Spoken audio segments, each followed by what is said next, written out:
Салом алайкум ҷанобони гиромӣ, нашри навбатии барномаи Ахборро манзури шумо мегардонем. имрӯз Асосгузори сулҳу ваҳдати миллӣ пешвои миллат Президенти Ҷумҳурии Тоҷикистон муҳтарам Эмомалӣ Раҳмон бо мақсади шиносоӣ бо рафти тадбирҳои омодагӣ ба истиқболи ҷашни 30-солагии истиқлоли давлатӣ, бунёдкории ободонӣ дар шаҳру ноҳияҳо, мулоқот бо фаъолону аҳли заҳмат, шиносоӣ бо вазъи зиндагии мардум ва ифтитоҳи иншооти ҷашнӣ бо сафари корӣ ба вилояти Хатлон ташриф оварданд. Гузориши Абдурозиқи азиз дар ин хусус. 24 марти соли 2021 Асосгузори сулҳу ваҳдати миллӣ пешвои миллат Президенти Ҷумҳурии Тоҷикистон муҳтарам Эмомалӣ Раҳмон бо мақсади шиносоӣ ба ҷараёни омодагиҳо ба истиқболи пуршукӯҳи 30-солагии истиқлоли давлатии Ҷумҳурии Тоҷикистон, амалишавии барномаҳои давлатӣ, корҳои ободонии шаҳру ноҳияҳои вилояти Хатлон, мулоқоту дидор бо намояндагону фаъолон, қишрҳои гуногуни аҳолӣ, ошноӣ бо вазъи рӯзгори мардум, рафти корҳои саҳроӣ, ифтитоҳи иншооти ҷашнӣ ба вилояти Хатлон ташриф оварданд. дар фурудгоҳи байналмилалии Бохтар Пешвои муаззами миллат муҳтарам Эмомалӣ Раҳмонро муовини сарвазири Ҷумҳурии Тоҷикистон Давлатчоҳ Гулмаҳмадзода, раиси вилояти Хатлон Қурбон Ҳакимзода ва дигар масъулин гарму самимӣ истиқбол гирифтанд. Сафари кории Асосгузори сулҳу ваҳдати миллӣ пешвои миллат Президенти Ҷумҳурии Тоҷикистон муҳтарам Эмомалӣ Раҳмон ба шаҳру ноҳияҳои вилояти Хатлон аз шаҳри Бохтар оғоз ёфт. Нахуст сарвари давлат муҳтарам Эмомалӣ Раҳмон бинои коллеҷи тиббии инноватсионии шаҳри Бохтарро ифтитоҳ намуданд. Бинои коллеҷ аз 6 ошона иборат буда бо тарҳи муосир ва мутобиқ ба талаботи таҳсисоти тиббӣ бунёд карда шудааст. Таваҷҷӯҳ намоед. 24 март дар доираи сафари корӣ ба шаҳру ноҳияҳои вилояти Хатлон Асосгузори сулҳу ваҳдати миллӣ пешвои миллат Президенти Ҷумҳурии Тоҷикистон муҳтарам Эмомалӣ Раҳмон дар шаҳри Бохтар нахуст бинои коллеҷи тиббии инноватсионии шаҳри Бохтарро ифтитоҳ намуданд. коллеҷи тиббии инноватсионии ҷамъияти саҳомии кушодаи Саодат дар заминаи бинои кӯҳнаи хонаи маишии Саодат таҷдиду навсозӣ шуда ба иншооти таълимии тиббӣ табдил дода шуд. бино наздик ба 30 сол боз дар ҳолати ногувор қарор дошт ва акнун бо саҳми фарзандони бонангу номуси оилаи соҳибҳо ҳамчун коллеҷи тиббии инноватсионӣ ба сокинони вилояти Хатлон хизмат хоҳад кард. бинои коллеҷ аз рӯи як тарҳи муосир барқарор карда шуда барои таҳсилоти миёнаи касбӣ дар бахши тандурустӣ пешбинӣ гардидааст. иншоот аз 6 ошёна иборат буда корҳои барқароркунӣ, ободонӣ аз ҷониби бинокорони ҷамъияти дорои масъулияти маҳдуди ориёно сохтумони шаҳри Бохтар дар муҳлати бештар аз 2 моҳ ба сомон расонида шуд. дар рӯзҳои истиқбол аз наврӯзи байналмилалӣ коллеҷ аз ҷониби сарвари давлат муҳтарам Эмомалӣ Раҳмон ҳамчун армоғони идонаи наврӯзӣ ба ҷавонони вилояти Хатлон тақдим карда шуд.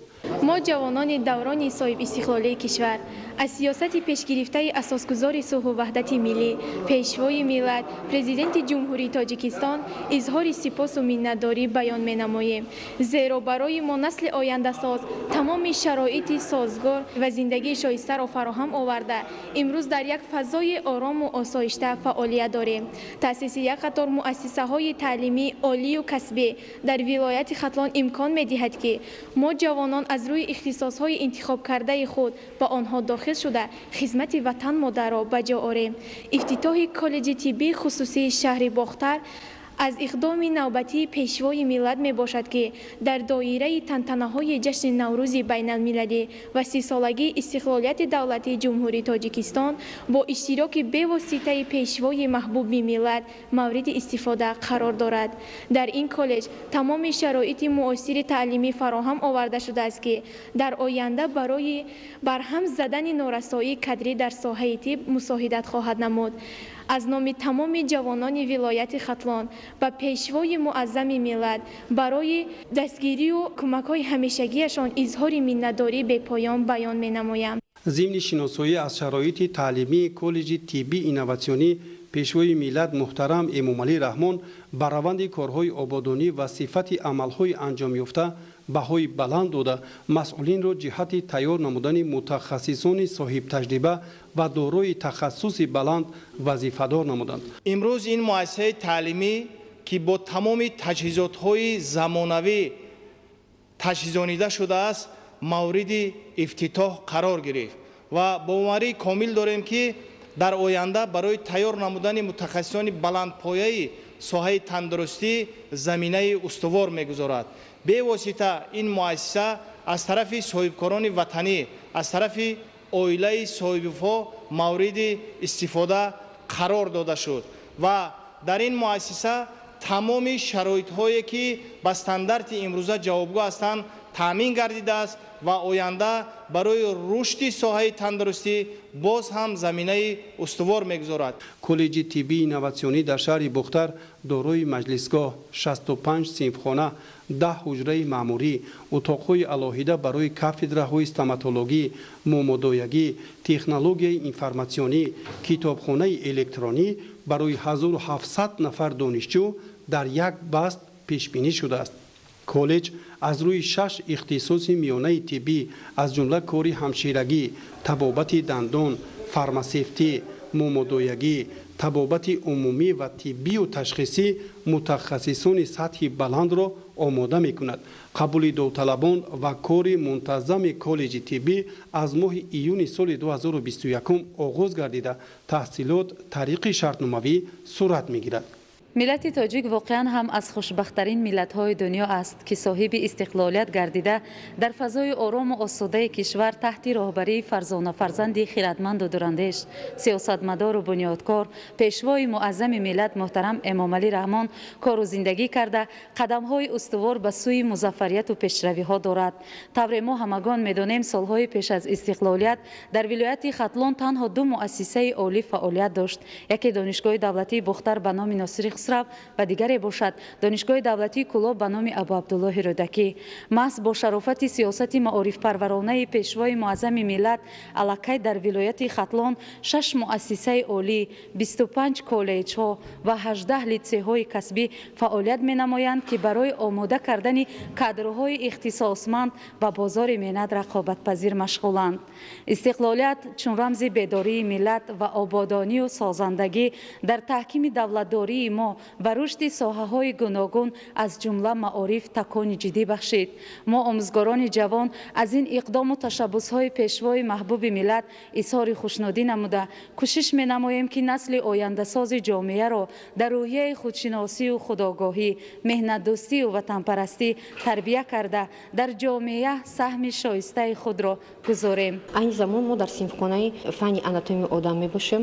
дар ин синфхона бо тамоми таҷҳизотҳои лозима муҷаҳҳазонида шудааст ба монанди баннерҳо, мулашҳо ва инчунин бо технологияи муосир таъмин карда шудааст. ин синфхона ба монанди ҳамин тахтаи электронӣ аслан барои он лозим аст ки дар инҷа дарсҳои амалӣ гузаронида мешавад, аммо дарсҳои аудиторӣ дар синфхонаҳо дар ошёнаи дуюм ва сеюм гузаронида мешаванд. ба президенти мамлакат иттилоъ доданд ки барои омода кардани мутахассисони ҷавобгӯ ба меъёрҳои муосиртарин фазои илмомӯзӣ, озмоишгоҳҳои амалӣ, синфхонаи анатомия, маркази омӯзиши малакаҳои амалӣ фароҳам ва ҷиҳозонида шудааст.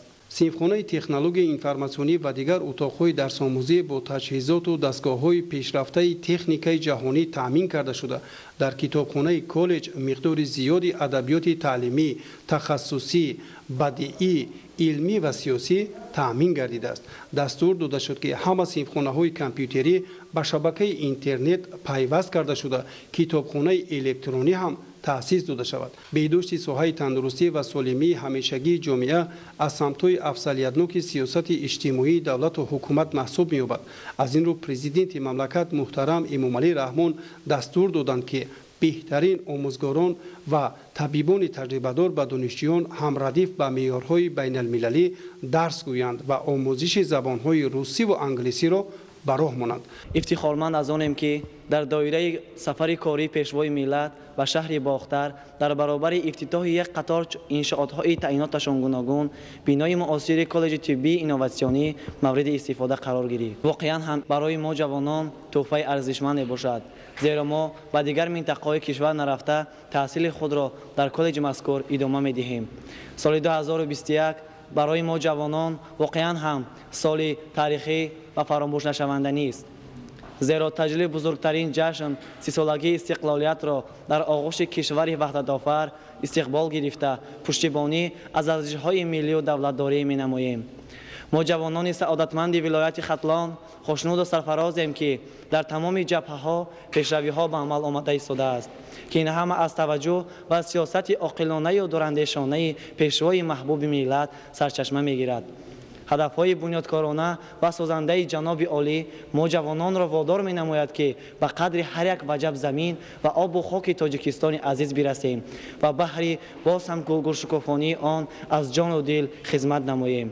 من همچون یک جوان اظهار و سپاس منتداری خود را به پرزیدنت جمهوری تاجیکستان پیشوای معظم ملت می رسانم. برای فراهم ساختن چنین شرایط مناسب بیان می نمایم و ما جوانان تمام نیروی خود را برای پیشرفت کشور صرف خواهیم نمود. تالار مجلسی کالج خیلی زیبا و برهوا بوده. برای 140 جای نشست پیش بینی گردیده است. در مجلسگاه و یا تالار لکسیونی تخته الکترونی و دیگر وسایل تعلیمی الکترونی تأمین کرده شده است که دانشجویان امکان دارند از همه نمود عیونیت پیشرفته طب جهان با استفاده از چنین تکنولوژی معاصر برخوردار گردند. اشاره کرده شد که صفت تحصیلات باید به معیارهای استاندارد جهانی مطابق کرده شود. ضمن صحبت صمیمی سرور دولت محترم امامالӣ رحمون تاکید کردند که حفظ سلامتی اهالی همچون بایگری دولت همواره تحت توجه قرار دارد. از همین خاطر بنیاد چنین کالج طبی معاصر را در مرکز ولایت از بسیار جهات منفعت بخش و سری وقتی ارزیابی کردند. سرور دولت محترم امامالӣ رحمون به مسئولین سپارش دادند که برای دانشجویان خوابگاه زمانوی، بینای علاوگی تعلیمی، آشخانه، 2 مرکز فروش انواع غذایی و وسایل تعلیمی تشکیل نمایند.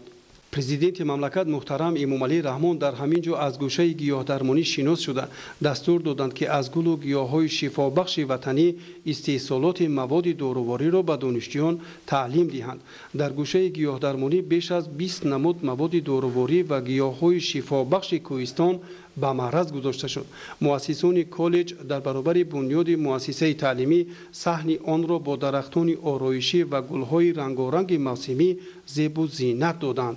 در اینجا نزدیک به 100 عدد درختان نادر آرایشی از دولت‌های خارج کشور شناخته شده پرورش بیش از 15,000 گل‌های رنگارنگ فضای معطر و تراوت بخش بینای مذکور را تأمین می‌نماید. برای دانشجویان نشستگاه‌های زمانوی و دیگر انشاءات علاوگی را فراهم ساختند که در لحظه‌های فارغ از درس طبیبان آینده امکان دارند از آنها استفاده نمایند. شبانه هم بینای کالج طبی اینواسیونی چراغان کرده شده است که به سیمای شهر بختر حسن دیگر می‌بخشد. اساسگузори сулҳу ваҳдати миллӣ пешвои миллат президенти ҷумҳурии тоҷикистон муҳтарам эмомалӣ раҳмон дар шаҳри бохтар корхонаи истеҳсоли шифери ҷамъияти дорои маҳсулияти маҳдуди бохтар шиферро мавриди баҳрабардорӣ қарор доданд. фаъолияти корхона дар 3 баъз ба роҳ монда шуда 60 нафар сокини маҳаллӣ бо ҷои кори доимӣ ва маоши хуб таъмин гардиданд. гузориши муҳиддини муҳаммад довуд ва хол муҳаммади давлат дар ин хусус. 24 март дар шаҳри бохтари вилояти хатлон асосгузори сулҳу ваҳдати миллӣ пешвои миллат президенти ҷумҳурии тоҷикистон муҳтарам эмомалӣ раҳмон корхонаи истеҳсоли шифери ҷамъияти дорои масъулияти маҳдуди бохтар шиферро мавриди баҳрабардорӣ қарор доданд. корхонаи нави истеҳсолӣ дар минтақаи саноатии шаҳри бохтар аз ҷониби соҳибкори ватанӣ дӯстмурод маҷидов дар доираи татбиқи ҳадафи 4 миллӣ саноатикунонӣ бо суръати мамлакат ба истиқболи сазовори 30-солагии истиқлоли давлатӣ дар масоҳати 1 гектар бунёд гардидааст.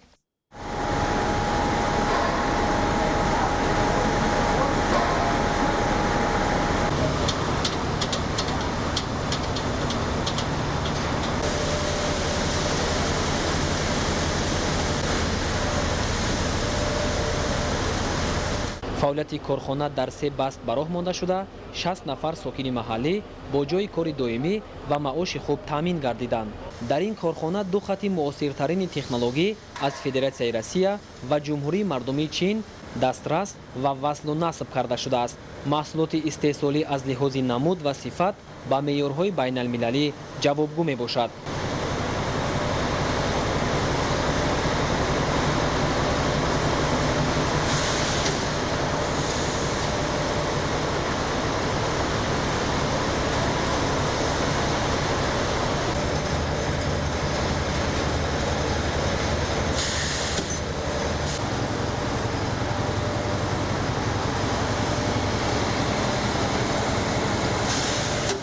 ضمن шиносоӣ ба пешвои миллат муҳтарам эмомалӣ раҳмон иттилоъ доданд ки корхонаи саноатӣ дар як шабона рӯз аз 1.5 то 2000 дона шифер истеҳсол мекунад. дар маҷмӯъ иқтидори солонаи корхона 1 миллион 100 ҳазор дона шифер буда, бо дар назардошти талаботи бозор имконияти аз ин ҳам бештар истеҳсол кардани маҳсулот мавҷуд аст.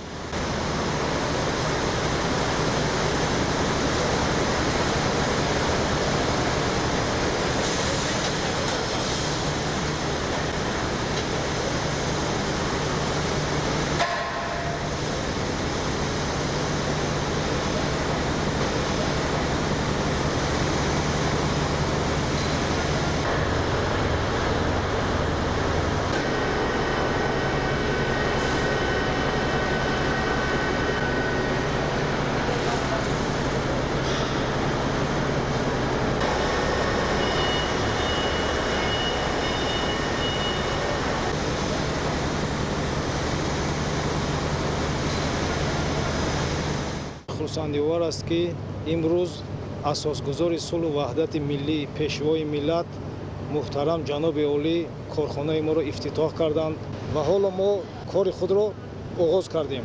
дар корхонаи мо таҷҳизотҳои соли барориши 2020 ва 2021 мебошад ки асосан аз ҷумҳурии халқи Хитой ва федератсияи Россия дастрас шудааст. ҳудуди корхонаи мо 1 гектарро ташкил медиҳад ки аз 2 хати истеҳсолӣ иборат мебошад ки ҳар як хати истеҳсолӣ иқтидори 1500-2000 дона шиферро истеҳсол мекунад ва дар 3 марҳила ба кор гузошта шудааст. мо нақша дорем ки бозори маҳаллиро пурра ба ин намуди маҳсулот таъмин намоем ва воридотро кам намоем ва метавонем ки ба ҷумҳурҳои ҳамсарҳад яъне Афғонистон ва Узбекистон содирот намоем.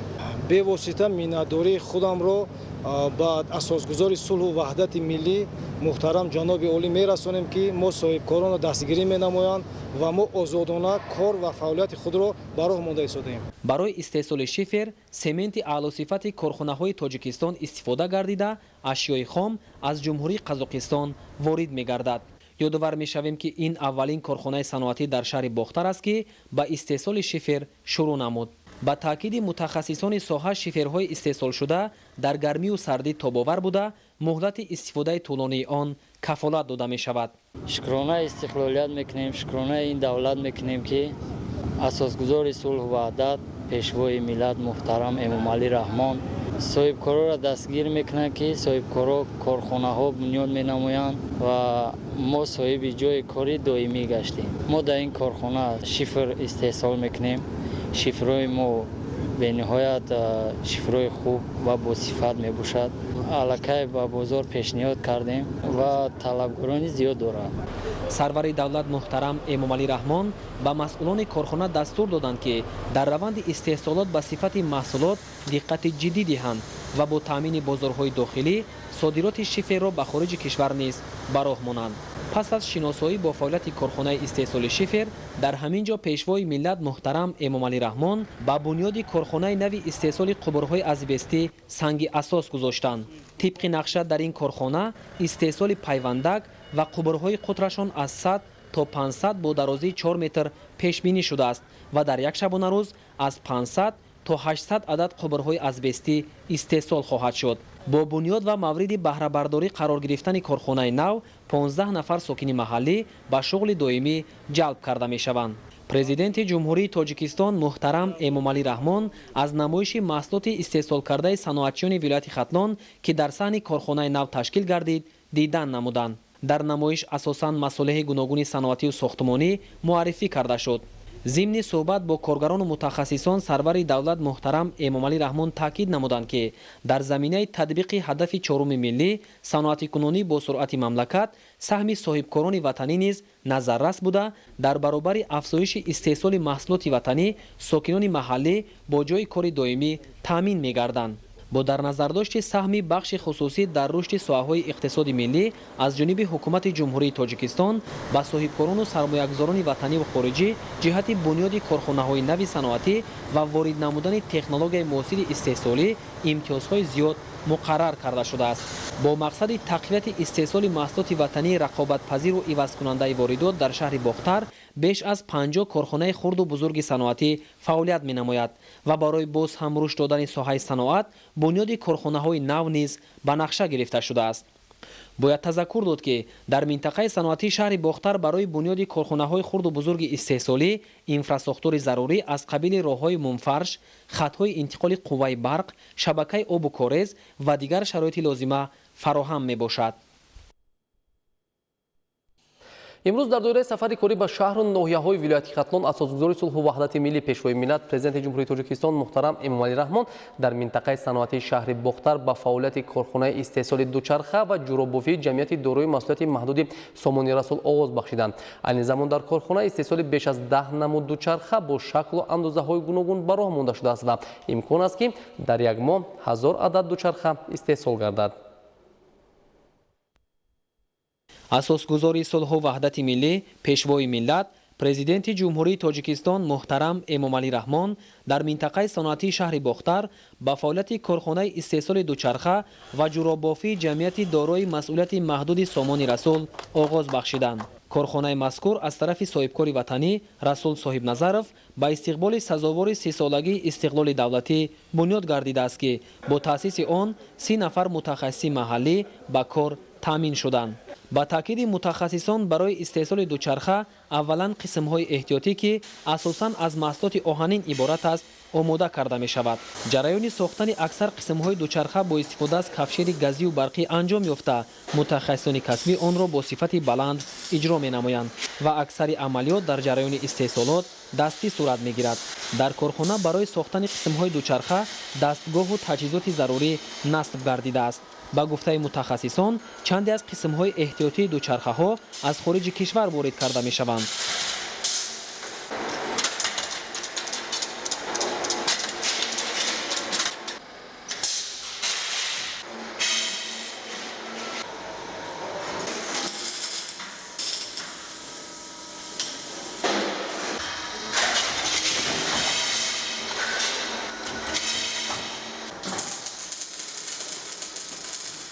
بعد از اونه که پیشوای ملت در پیامشان صنعت‌کنونی با سرعت را همچون هدف چهارم ملی اعلان نمودند، در پرتو این سیاست‌ها اویلای ما نیز تصمیم گرفتیم یک کارخانه استحصالی تأسیس دهیم که محصولات آن وارداتی بسنده باشد و برای رسیدن به این مقصدها برای ما مساعدت نمودند که ما همین کارخانه تأسیس دهیم.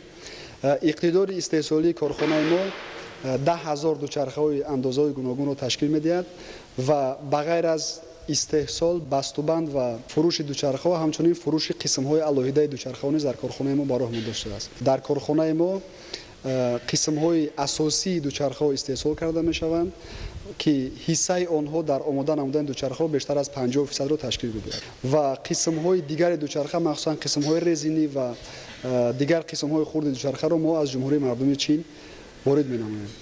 یکی از خصوصیت‌های اساسی محصولات ما در این است که اگر مشاهده کرده باشید همین گونه دوچرخه را که ما استحصال می‌کنیم پیش از این از دیگر مملکت‌ها به جمهوری ما وارد می‌شدند و ارزش آنها به حساب میانه در مملکت بیشتر از 900 سومن را تشکیل می‌داد و بعد تأسیس دادن همین کارخانه ارزش بازاری آنها را ما از 900 سومن تا 600 سومن پایان آوردیم که با طلبات با محصولات استحصال کرده ما در بازار خیلی زیاد شد. پیشوای ملت محترم امامعلی رحمان با جریان استحصال دوچرخه‌های حجم و اندازه‌های گوناگون در این کارخانه نوبنیاد از نزدیک شناس شده با صفت کار و زحمت کارمندان بهای بلند دادند. اطلاع داده شد که این زمان در کارخانه استحصال بیش از 10 نمود دوچرخه با شکل و اندازه‌های گوناگون به راه مانده شده است و امکان است که در یک ماه 1000 عدد دوچرخه استحصال گردد. با در نظر داشت آن که سالهای آخر طلبات اهالی به دوچرخه بیشتر شده است، مسئولان کارخانه محصولات را با صفت بلند استحصال نموده به مزاجان پیشنهاد می‌نمایند. دوچرخه‌های استحصال کرده این کارخانه همچون محصولات عوض کننده واردات به شمار رفته با نرخ‌های دسترس پیشنهاد خریداران می‌گردد. یکی از سبب‌های اساسی هوسمندشوی ما برای تأسیس دادن همین کارخانه این سیاست پیشگرفته پیشروی معظم ملت میباشد ки ҳамаҷониба соҳибкорӣ дастгирӣ ёфт ва мо низ аз ин дастгириҳо ҳавасманд шуда тонистем ки як зарраи ҳам бошад ҳиссаи худро дар саноаткунонии мамлакат гузорем. Ва барои ин мо пеш аз ҳама аз пешвои миллат ва ҳукумати ҷумҳурии Тоҷикистон изҳори миннатдории худро баён менамоем. дар ҷамъияти дорои масъулияти маҳдуди сомони расул дар баробари истеҳсоли дучарха дар сехи алоҳида истеҳсоли ҷуроб низ ба роҳ монда шудааст. дар коргоҳи мазкур 20 адад дастгоҳи бофандагии истеҳсоли Чехия ва Кореяи ҷанубӣ насб гардидааст. иқтидори истеҳсолии коргоҳ то 100 000 ҷуфт ҷуроб дар як моҳ мебошад. айни замон дар коргоҳи мазкур 10 нафар сокини маҳаллӣ ки аксарашон занону бонувон мебошанд ба кор ҷалб гардиданд. маҳсулоти хом ба коргоҳ аз корхонаҳои ресандагии мамлакат дастрас карда шуда риштаи ранга то марҳилаи ниҳоӣ коркард мегардад ки дар натиҷа ҷуробҳои пахтагини босифат истеҳсол мешавад.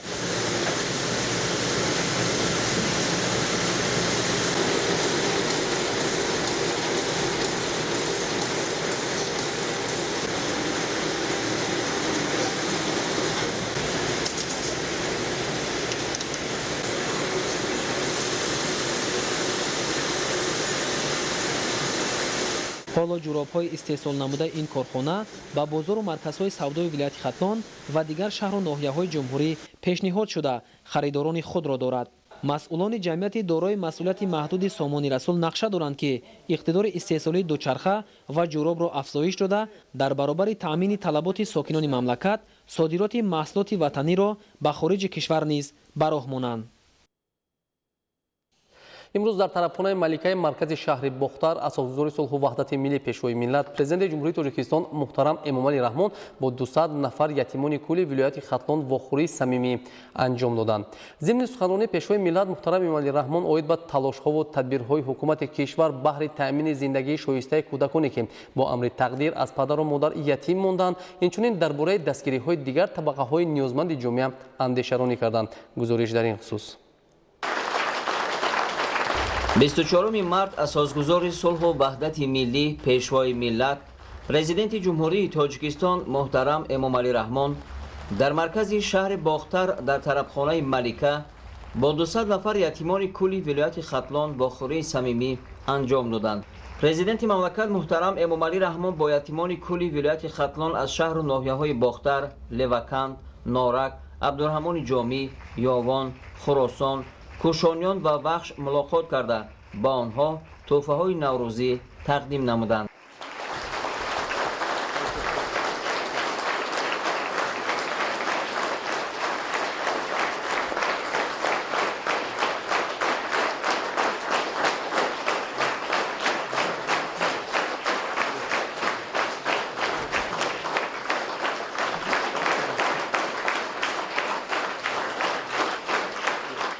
тӯҳфаҳои сарвари давлат аз сару либос, шириниҳо, 5 намуд китоби бадеӣ ва кӯмакҳои пулӣ иборат буд. зимни суханронии пешвои миллат муҳтарам Эмомалӣ Раҳмон оид ба талошҳову тадбирҳои ҳукумати кишвар баҳри таъмини зиндагии шоистаи кӯдаконе ки бо амри тақдир аз падару модар ятим мондаанд, инчунин дар бораи дастгириҳои дигар табақаҳои ниёзманди ҷомеа андешаронӣ карданд. вазифаи давлат ҳукумати аз он иборат аст ки нисбат ба шумо бозам бештар ғамхорӣ зоҳир намояд, шуморо то дараҷаи ҳаёти зиндагии мустақилона тарбия намояд, баъд зиндагии мустақилона роҳнамоӣ созад. дигараш аз шумо вобастагӣ дорад.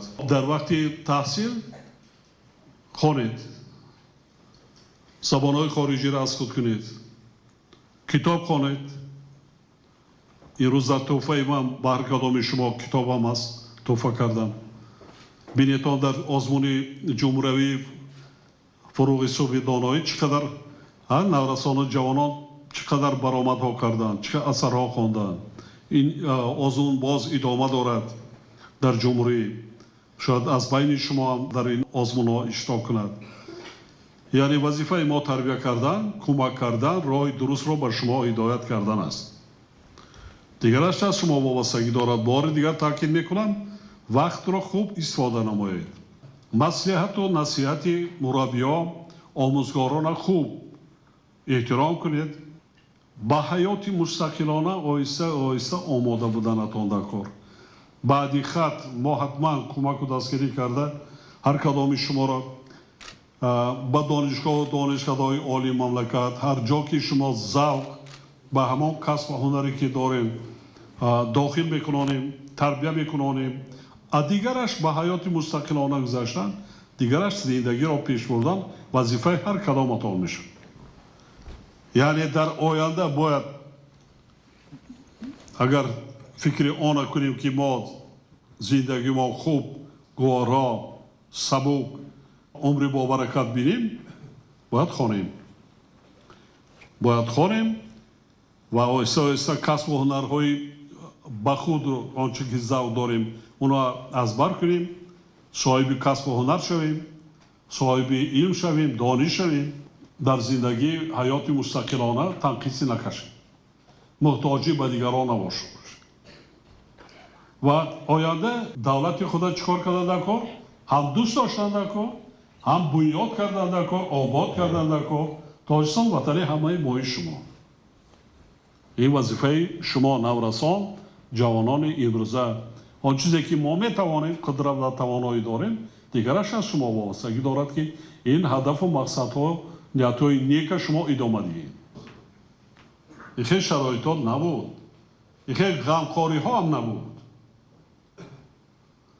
ҳоло он чӣ ки ғамхорӣ дастгириҳои ҳукумат нисбат ба шумо аст, баъзан падару модарҳо нисбат ҳамин гуна ғамхорӣ нисбат ба фарзандои худашон намекунанд.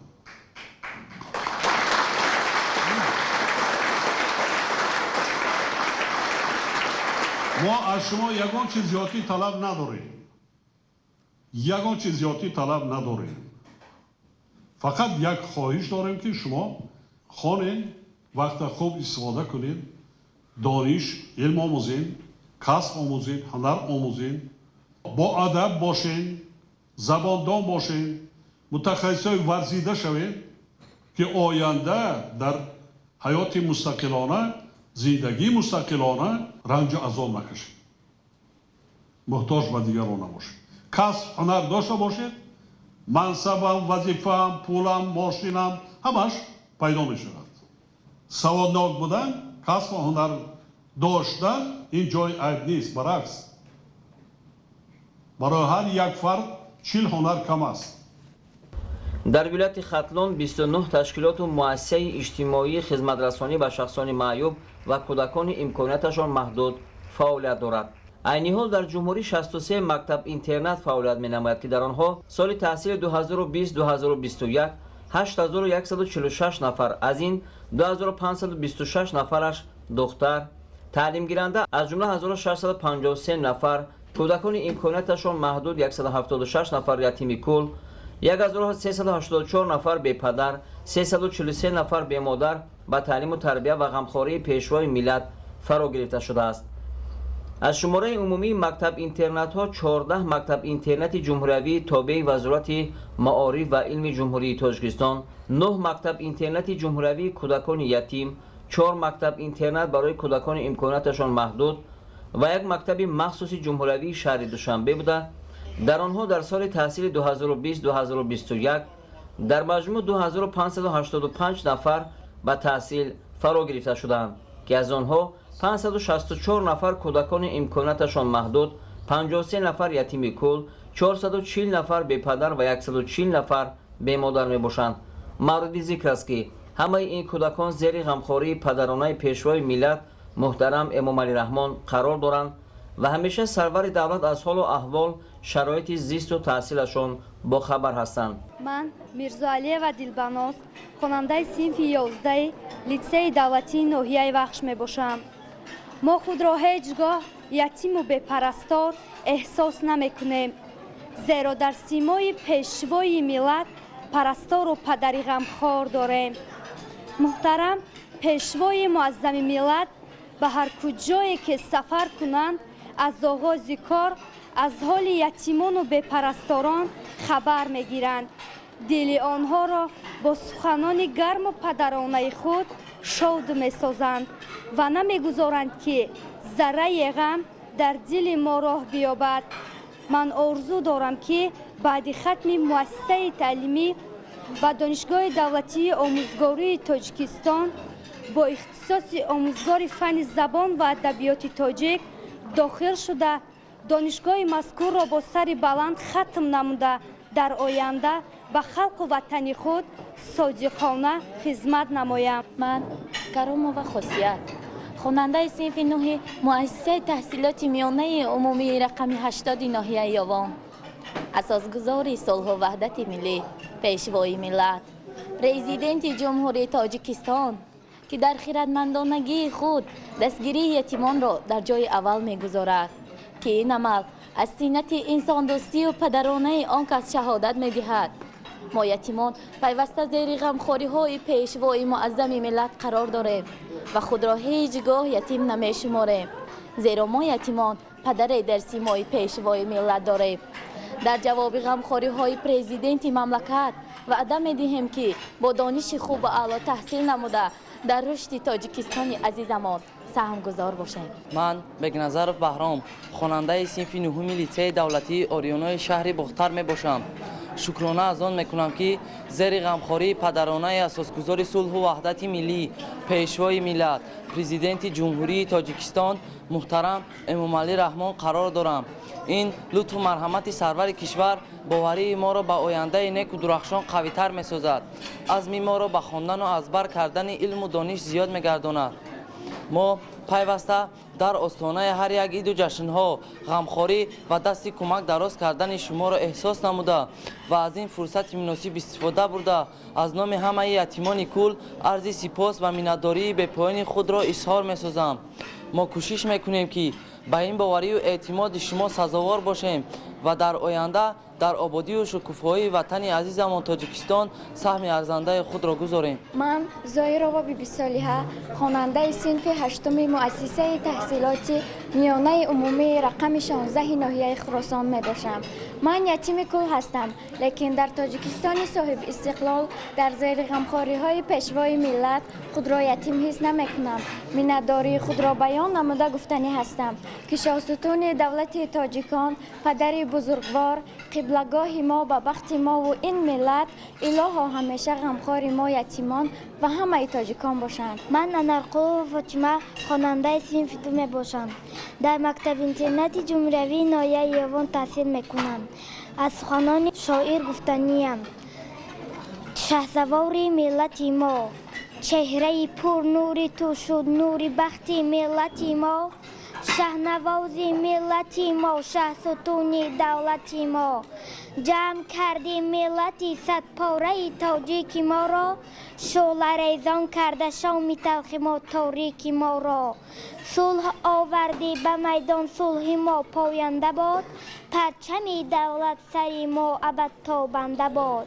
чун самандар хести аз оташи ҷагдони аҷдод, бо садоқат бо рафоқат давлати нав карда эҷод. аз миёни обу оташ хести ай марди миллат, марҳаме бахшиди гирам ки ба доғу дарди миллат. пардаи торикро бардошти аз рӯи таърих, миллати худро ҳидоят карда сӯи кӯҳи таърих. то шиносад хешро аз рӯи таърихи қадима, аз ҳама буду набуду саргузашти нима нима. вохӯрии имрӯзаи президенти мамлакат низ идомаи мантиқии тадбирҳои башардӯстонаи сиёсати иҷтимоиву инсонпарваронаи сарвари давлат мебошад.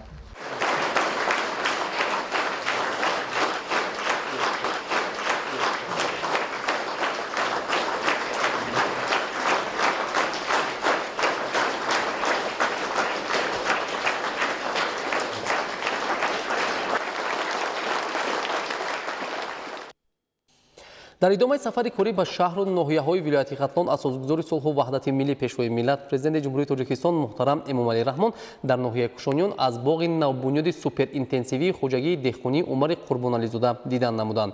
дар майдони бештар аз 3 гектари боғ, дарахти шафтолу ва 3 гектари дигар ниҳоли себ шинонида шудааст ки ҳоло нашунамоӣ хуб доранд. гузориши Нуриддини Қурбон аз ва Баҳодури Истам дар ин хусус.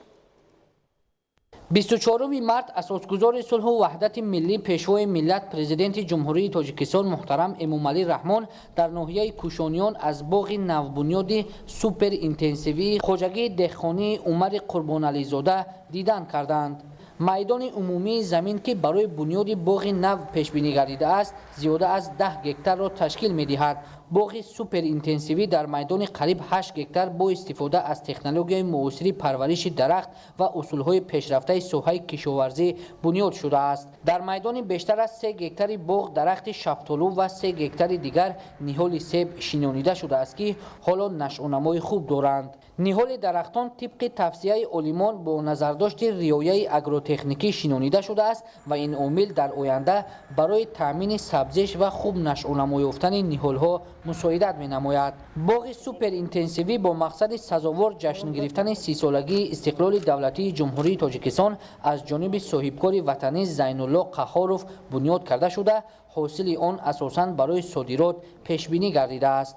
обёрӣ ва ғизодиҳии ниҳолҳои боғ бо усули қатрагӣ ба роҳ монда шудааст ки бо чунин тарз бунёд намудани боғ дар шароити имрӯза аз бисёр ҷиҳат манфиатовар буда, масрафи беҳудаи оби полезӣ пешгирӣ, хароҷоти нуриҳои минералӣ коҳиш меёбад. воқеан ҳам имрӯз бо ташаббус ва доятҳои асосгузори сулҳу ваҳдати миллӣ пешвои миллат муҳтарам Эмомалӣ Раҳмон аст ки самти боғу токпарварӣ дар ҷумҳурии Тоҷикистон баъди ба даст овардани истиқлолият рушду равнақ ёфт. имрӯз боиси ифтихори тамоми сокини кишвар мебошад ки боз як боғи калони суперинтенсивӣ дар ноҳияи Кушониёни вилояти Хатлон бо шумораи умумии 8415 ниҳол бунёд гардид.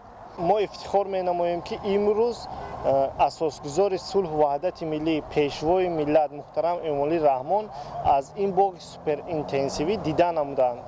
дар боғ 3 намуд мева себ, шафтолу ва олӯи сиёҳ шинонида шудааст.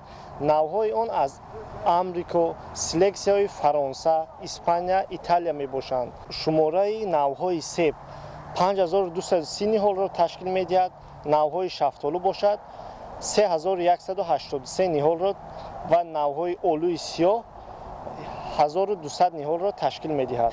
дар рафти амалисозии лоиҳа ва бунёди боғи мазкур 60 нафар сокинони маҳаллӣ бо ҷои кори мавсимӣ ва 15 нафар бо кори доимӣ таъмин шуданд. ба пешвои миллат муҳтарам Эмомалӣ Раҳмон иттилоъ дода шуд ки ниҳолҳои дар боғи суперинтенсивӣ шинонида шуда дар соли дуюм ба ҳосил медарояд. меваи себ дар моҳи сентябр пухта мерасад ки ин аз бартариятҳои асосӣ дониста мешавад.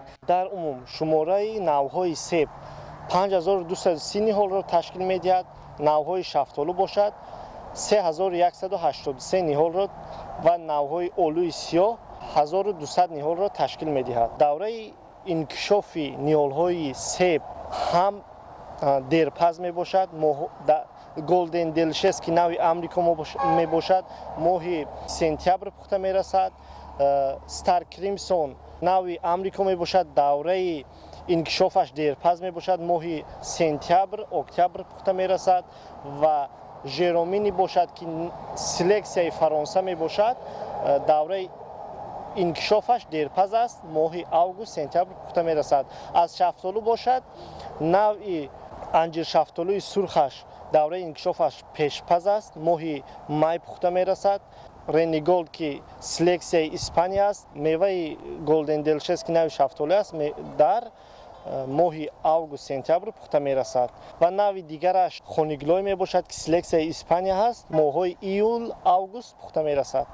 интизор дорем ки аз гектари себ аз голден делшес 40-50 тонна мева ҳосил гирем.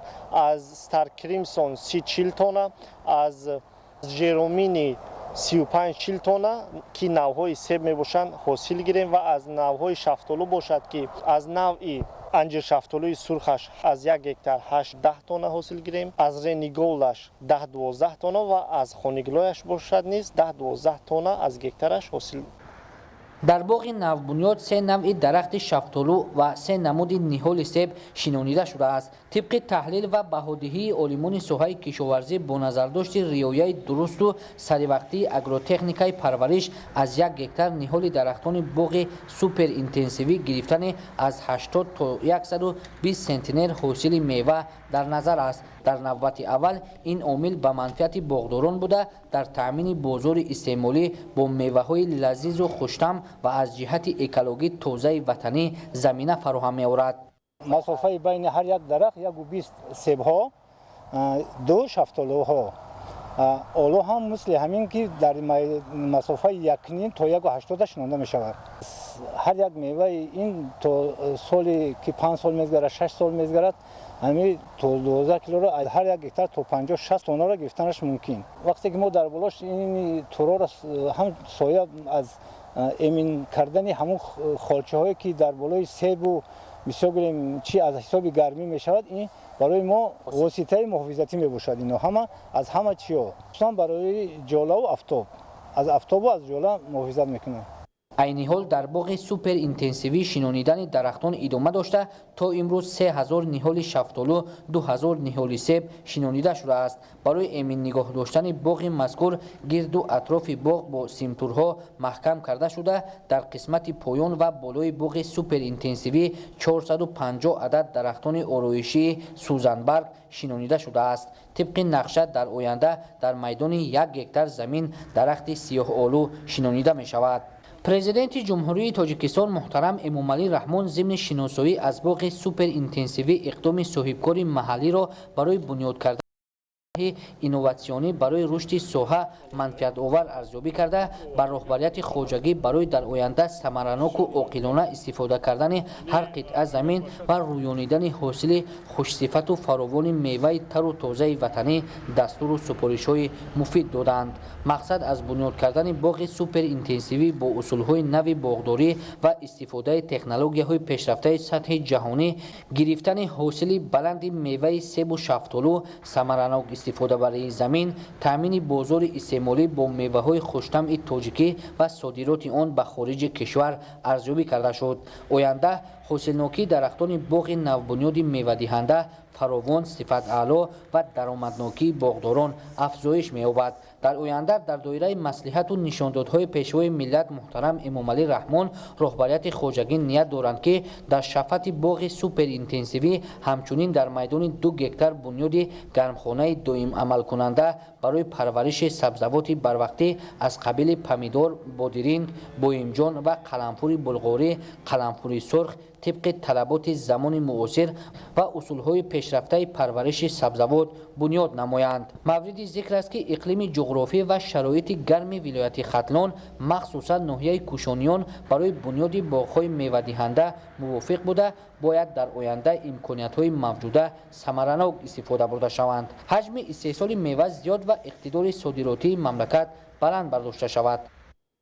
дар ҳамаи самтҳо ҷиҳати амалӣ сохтани дастуру супоришҳои асосгузори сулҳу ваҳдати миллӣ пешвои миллат муҳтарам Эмомалӣ Раҳмон кишоварзони ноҳияи кушониён аз ҷумла баҳри бунёд намудани боғи суперинтенсивӣ камари ҳиммат бастанд. боғе ки имрӯз дар ноҳияи кушониён ҷамъияти деҳоти Ориён бунёд шудааст, маҳз бо ташаббус ва дастгирии эҳёгари миллат муҳтарам Эмомалӣ Раҳмон мебошад ки соҳибкори баоруномус Қаҳоров Зайнулло дар майдони 8 гектар боғи суперинтенсивӣ иборат аз 5230 адад ниҳоли себ ва 3185 адад ниҳоли шафтолуро бунёд намудааст.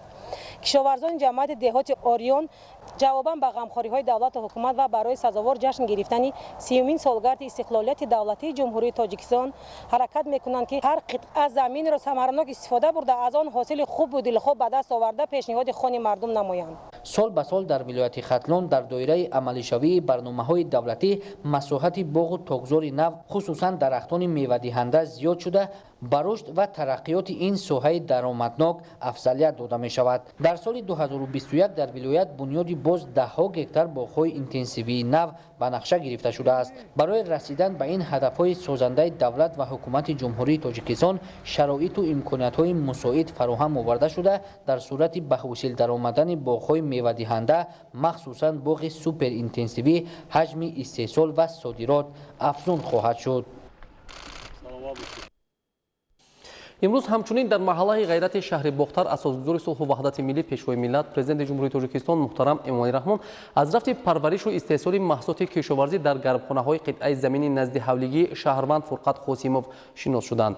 Истифодаи мақсадноку самараноки замин ва заҳмати шабонарӯзӣ имкон фароҳам меорад ки ин оила ҳосили фаровони барвақтии сабзавоту полисӣ аз қабили бодирингу помидор ва булғорӣ ба даст оварда сатҳи зиндагии худро баланд бардорад ва дар таъмини бозори истеъмолӣ саҳм гузорад. таваҷҷӯҳ намоед.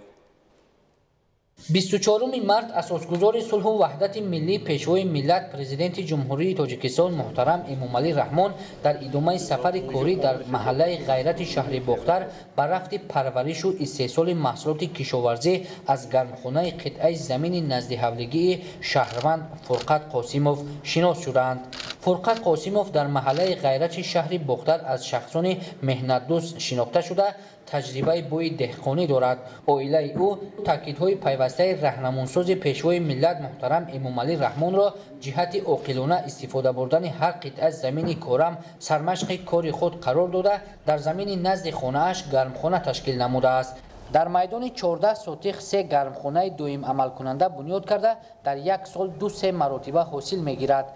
ман сокини ҳамин маҳалла ҳастам. дар заминҳои назди ҳавлигии худам гармхонаҳои доим амалкунанда бунёд кардем. мана хеле ки мебинед мана ин меҳнати дастони худомон астак. мана бодринги мо тайёр шудааст. рӯзҳои наздик мо метавонем мана ҳосили тайёркардаи худро мана ба бозорҳои худ барои шаҳрвандони ҷумҳурӣ ба фурӯш мебарорем.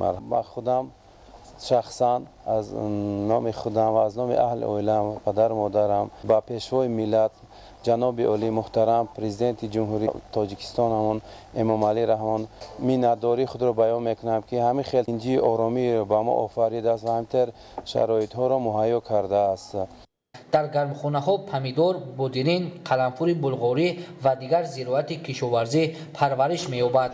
истифодаи мақсадноку самараноки замин ва заҳмати шабонарӯзӣ имкон фароҳам меорад ки ин оила ҳосили фаровони барвақтии сабзавоту полезӣ аз қабили бодирингу помидор ва булғорӣ ба даст оварда сатҳи зиндагии худро баланд ва дар таъмини бозори истеъмолӣ саҳм гузорад.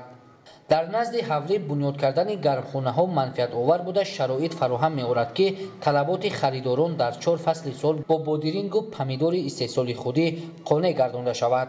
пешвои миллат муҳтарам Эмомалӣ Раҳмон бо тарзи истифодаи оқилонаи қитъаи замини назди ҳавлигӣ ва бунёди гармхонаҳои доим амалкунанда ки самараи хуб медиҳанд баҳои баланд дода таҷрибаи ӯро дар рӯёнидани ҳосили барвақтии помидору бодирин ва ғайра дар шароити имрӯза манфиатовар арзёбӣ карданд.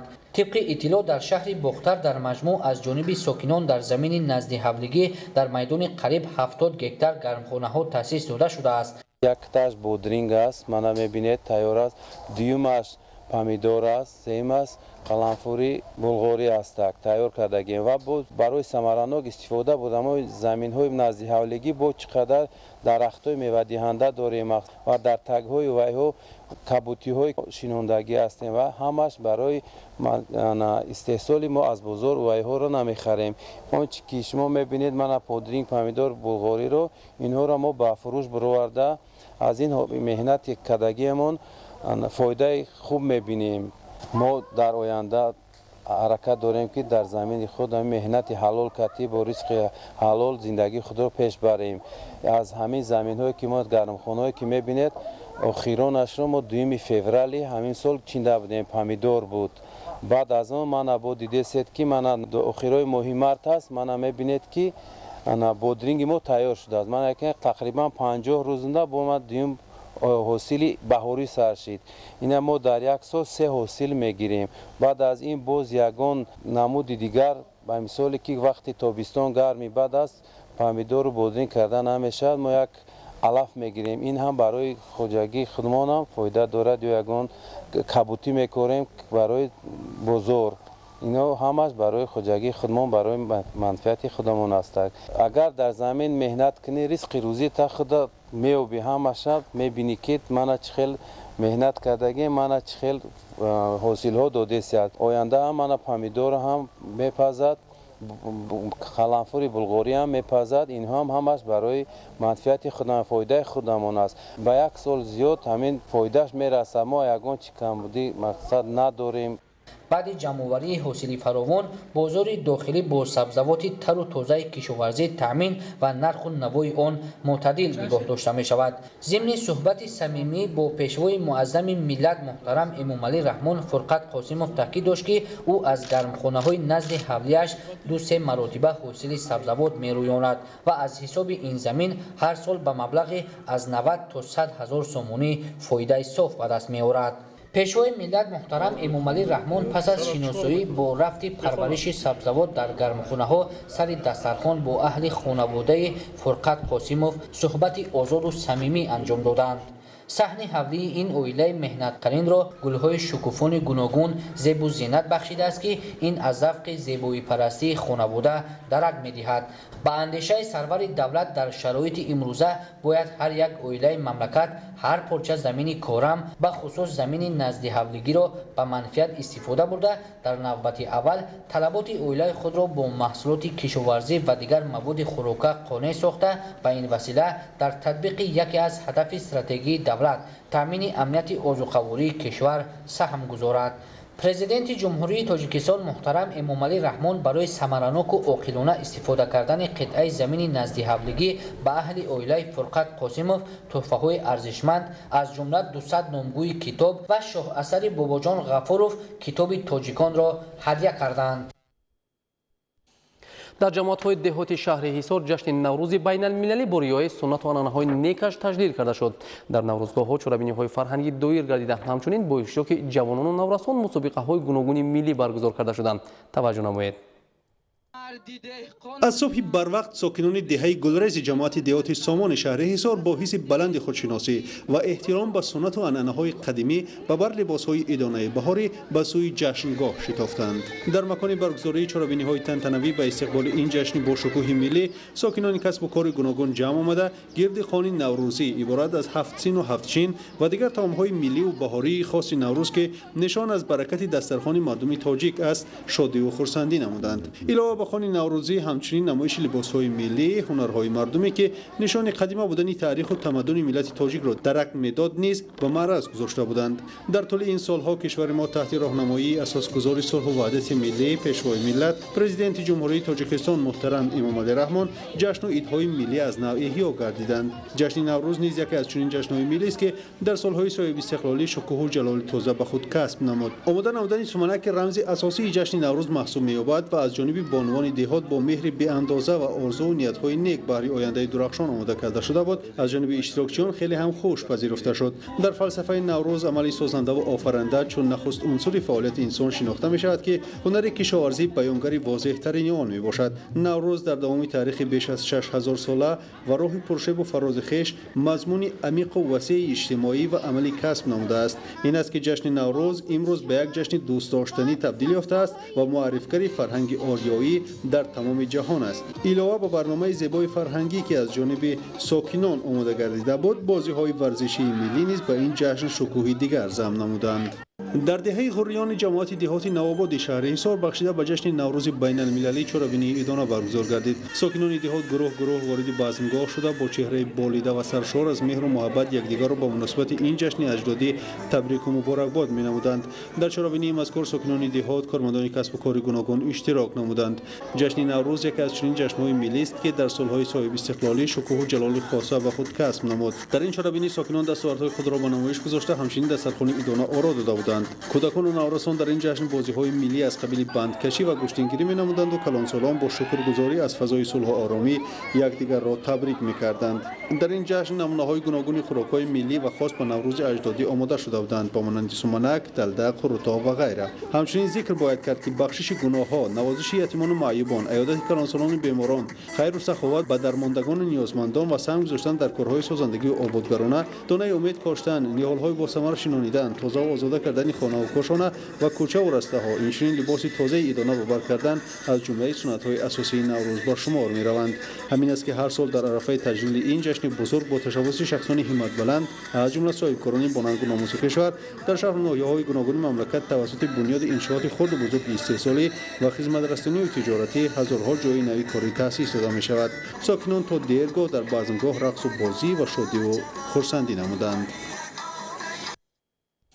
бинандагони гиромӣ бо дигар хабару гузоришҳо ҳамкорони мо шуморо дар нашои баъдӣ ошно месозад. бо телевизиони Тоҷикистон бимонед.